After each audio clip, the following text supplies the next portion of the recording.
Bonjour à tous, comme chaque début de semaine, je suis heureux de vous retrouver pour vous présenter du matériel que l'on utilise dans nos expéditions, mais aussi à l'année pour nos entraînements et pour le club. Et comme on a déjà parlé d'une paire de chaussures de très haute montagne, les Milet Everest, et aussi de paires de chaussures d'alpinisme comme les Milet Grépon 4S ou encore les chaussures de la marque La Sportiva, les Nepal Cube. Aujourd'hui, on va parler d'une paire de chaussures pour la haute montagne et pour les expéditions et les grands froids. On va parler de la marque Milet avec les Davail. Alors la Davail, c'est un ancien modèle de la marque qui n'est plus desservi.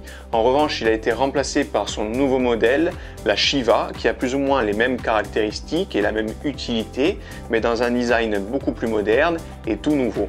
Donc moi, j'avais opté pour celui-ci lors de l'ascension du Mont Blanc et je suis resté sur ce modèle car il me convient très bien.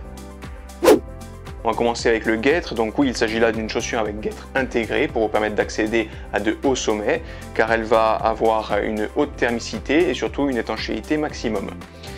On peut voir donc ce guêtre, il est en Kevlar Cordura mais aussi renforcé sur les côtés et sur l'arrière avec la marque Super Fabric, ce qui va vous permettre d'être protégé de coups de crampons ou de piolets ou de pierres et autres objets tranchants.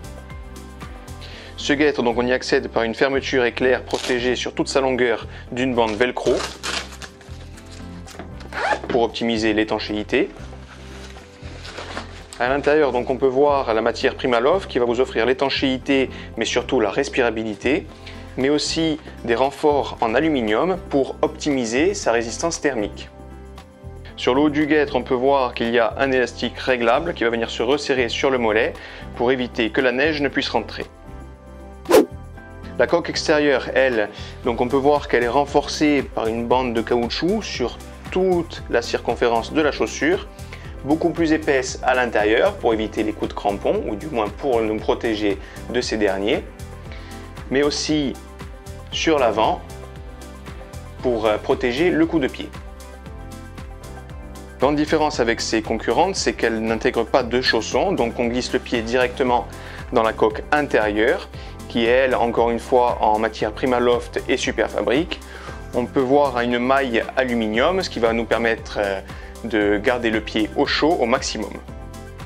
Le réglage, lui, se fait par lacet, ce qui va tout de même être efficace et rapide, et offrir tout de même un maintien du pied et de la cheville parfait. La semelle de la marque de référence Vibram va vous offrir le maintien, l'accroche et la précision dont vous aurez besoin, avec, comme vous pouvez le voir, ce dessin de type alpinisme. Évidemment, il s'agit là d'une semelle de type rigide, semi-rigide, qui est utilisée surtout avec des crampons.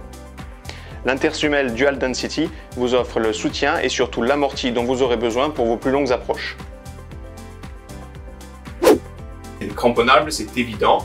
Mais ce qui est le plus intéressant, c'est qu'elle est adaptable à tout type de crampons, que ce soit à lanière, semi-automatique ou encore complètement automatique, grâce à ces deux débords avant et arrière, ce qui va vous permettre de gagner un temps fou lors de la pose de vos crampons, comme vous pouvez le voir de suite.